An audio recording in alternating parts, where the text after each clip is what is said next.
வணக்கம். கன்னிராசிக்காரர்களுக்கு ஜூன் 2026 எப்படி இருக்க போகுதுங்கிற இந்த விரிவான அலசலுக்கு உங்கள வரவேற்கிறேன்.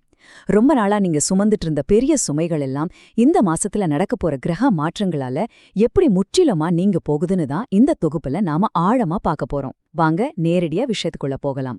சரி, இன்னைக்கு நாம என்னென்ன பார்க்க போறோம்னு ஒரு சுருக்கமா பார்த்திடலாம். 1. ஒரு புதிய தொடக்கம். 2. குடும்பம் மற்றும் உறவுகள். 3. தொழில் மற்றும் பொருளாதாரம். 4. கிரக மாற்றங்கள்.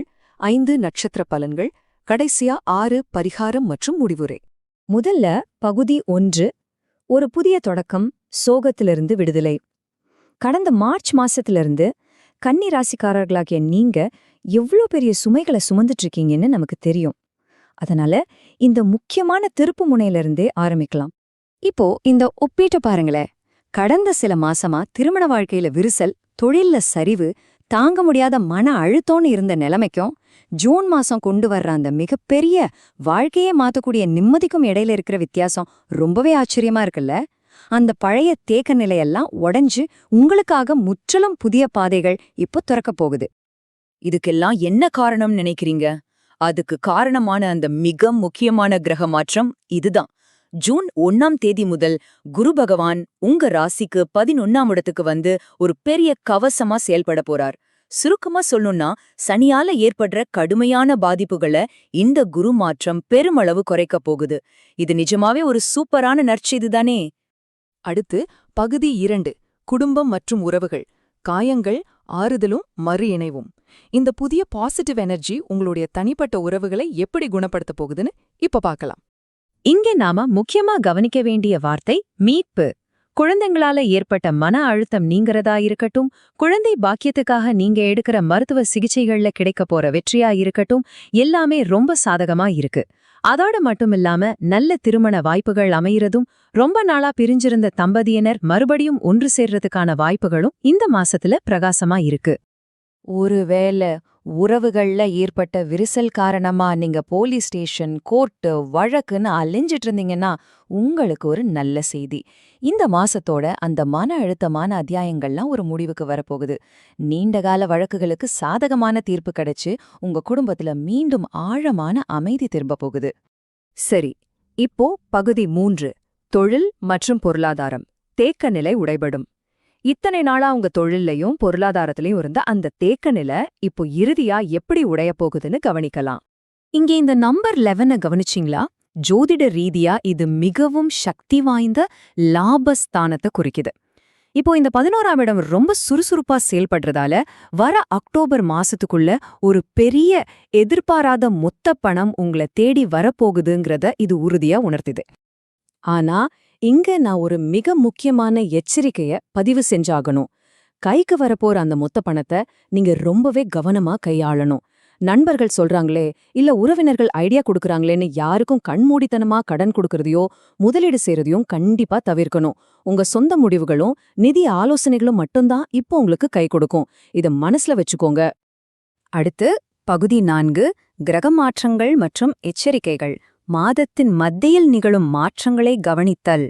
இந்த மாசத்தை நீங்க முழுமையா பயன்படுத்திக்க எந்தெந்த தேதிகள்ல கிரக மாற்றங்கள் நடக்குதுன்னு நம்ம கண்டிப்பா தெரிஞ்சுக்கணும். இந்த டைம்லைனை பாருங்க. ஒவ்வொரு தேதியா எப்படி முன்னேற்றம் நடக்குதுன்னு உங்களுக்கு புரியும். ஜூன் 8ஆம் தேதி சுக்கிரன் மாற்றம் உங்க பொருளாதாரத்தை உயர்த்துது. அப்புறம் ஜூன் 15ல சூரியன் 10ஆம் வீட்டுக்கு வர்றது பணியிட மாற்றம், பதவி உயர்வு கொடுக்குது.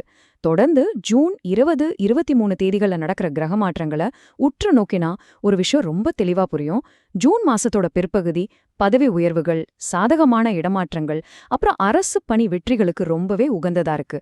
ஒரு பெரிய வளர்ச்சி மாத கடைசில காத்துட்டு இருக்கு. ஆனாலும் ஜூன் 20ஆம் தேதிக்கு முன்னாடி நீங்க ரொம்ப கவனமா இருக்கணும். செவ்வாய் ஜூன் 20 வரைக்கும் 8ஆம் வீட்ல அமர்ந்திருக்கிறதால நீங்க பணியிடத்துல ரொம்ப அமைதியா இருக்கிறது கட்டாயம். சக ஊழியர்கள் கிட்டயோ மேலதிகாரிகள் கிட்டயோ எந்தவிதமான வாக்குவாதங்களும் வேண்டாம். எதையும் பெர்ஃபெக்ட்டா செய்யணும்னு அதிகமா எதிர்பார்க்காதீங்க. ஏன்னா நீங்க நல்ல எண்ணத்துல எதை சொன்னாலும் அது எளிதில் தவறாக புரிஞ்சுக்கப்படுற ஆபாயம் இந்த நேரத்துல இருக்கு. அதனால கொஞ்சம் பொறுமை அவசியம். இப்போ பகுதி 5, நட்சத்திர பலன்கள். தனிப்பட்ட நட்சத்திரங்களுக்கான கணிப்புகள். இன்னும் கொஞ்சம் ஆழமா போய் கன்னிராசிக்குள்ள வர்ற அந்த 3 குறிப்பிட்ட நட்சத்திரங்களுக்கு இது எந்த மாதிரியான பலன்களை தரப்போகுதுன்னு துல்லியமா பார்க்கலாம். முதல்ல உத்தரம் நட்சத்திரம். இதுல பிறந்தவங்களுக்கு கிடைக்க போற நன்மைகள் எவ்ளோ பிராக்டிக்கலா இருக்குன்னு கவனிங்க. உங்க கடுமையான மன அழுத்தம் முற்றிலும் மறைய போகுது. கணவன் மனைவிக்கு இடையில இருந்த பிரச்சனைகள் தீரும். அதோடு மட்டும் இல்லாம உங்க வீடு அல்லது வாகனத்தை அப்கிரேட் பண்றதுக்கான யோகமோ, வேலையில நல்ல வருமானமோ, பதவி உயர்வும் உங்களை தேடி வரப்போகுது.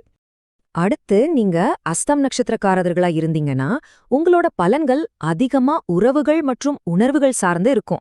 உங்க மன அழுத்தம் முழுமையா நீங்குறதோட ஆச்சரியப்படத்தக்க வகையில பிரிந்த காதலர்களும் தம்பதியினரும் மறுபடியும் இணைவாங்க. புதுசா சொத்து வாங்கவும் இது ரொம்ப சாதகமான நேரம். ஆனா ஒரே ஒரு விஷயம், உங்க அப்பாவோட உடல் நலத்துல மட்டும் நீங்க கொஞ்சம் கூடுதல் கவனம் செலுத்தணும். கடைசியா சித்திரை நட்சத்திரக்காரர்கள். உங்களுக்கான மிக முக்கியமான பாயிண்ட் என்னன்னா, உங்களை சுத்தி இருந்த எதிரிகள் இப்போ தாங்களாவே விலகி போயிடுவாங்க. உங்களோட அந்த தனிமை காலம் முடிவுக்கு வரும். ஆனா நீங்க செய்ய வேண்டியதெல்லாம் ஒன்னே ஒண்ணுதான். பணியிடத்துல உங்க கோபத்தை மட்டும் கொஞ்சம் கட்டுப்படுத்திக்கோங்க. அப்படி செஞ்சுட்டாலே போதும். திடீர் போனஸ் அல்லது ஒரு பெரிய மொத்த தொகை வந்து சேர்றதுக்கான பாதை உங்களுக்காக தானாவே திறக்கப்படும். இப்போ நாம நிகழ்ச்சியோட இறுதி பகுதிக்கு வந்துட்டோம். பகுதி 6, பரிகாரம் மற்றும் முடிவுரை, காலத்தின் மாயத்தை உணர்தல். இதுவரைக்கும் நாம பார்த்த இந்த ஆழமான கணிப்புகளை ஒரு வலுவான ஆன்மீக பரிகாரத்துடனும் சிந்திக்க வைக்கும் முடிவுரையுடனும் இணைச்சு பார்ப்போம். ஜூன் 2026க்கான ஆன்மீக பரிகாரம் என்னன்னு பாத்தீங்கன்னா, கால பைரவர் வழிபாடு. மீதமுள்ள சின்ன சின்ன கிரகத்தடைகளை சரிசெய்யவும், இந்த மாசத்தோட முழுமையான பாசிட்டிவ் எனர்ஜியை அப்படியே ஈர்க்கவும் உங்க ஆன்மீக வழிபாட்டை கால பைரவருக்கு அர்ப்பணிக்கணும்னு மூல தகவல்கள் ரொம்ப தெளிவா பரிந்துரைக்குது. இந்த ஒரு வரிய படிச்சு பாருங்க. காலம் செய்யும் மாயம். காலத்தால் வந்த சோகத்தை கடந்து போவது வாழ்க்கையில் புதிய பாதைகளை திறக்கும். இவ்ளோ அழகான கவித்துவமான வரி இல்லையா? இது உங்களுடைய கடந்த கால பயணத்தை மிகச் சரியா பிரதிபலிக்குது. இந்த காலம் உங்களுக்கு தாங்க முடியாத சுகத்தை கொடுத்ததோ அதே காலம்தான் இப்போ அதை தாண்டி அற்புதமான புதிய கதவுகளை திறக்கப் போகுது. இதுதாங்க நிஜமாவே காலம் செய்யும் மாயம். இறுதியா நான் உங்ககிட்ட ஒரு கேள்வியோட இந்த தொகுப்பை நிறைவு செய்றேன். பெரிய சுமைகள் எல்லாம் ஒரு வழியா நீக்க போற இந்த நேரத்துல உங்களுக்கு கிடைச்சிருக்க இந்த புதிய பாசிட்டிவ் எனர்ஜியை உங்க வாழ்க்கையை மறுகட்டமைப்பு செய்ய எப்படி பயன்படுத்த போறீங்க? நட்சத்திரங்கள் உங்களுக்கான தடைகளை எல்லாம் விலக்கிடுச்சு. இனி அந்த பாதையில சிறப்பா செயல்பட போறது நீங்க தான். சிந்தித்து செயல்படுங்கள். மீண்டும் சந்திப்போம்.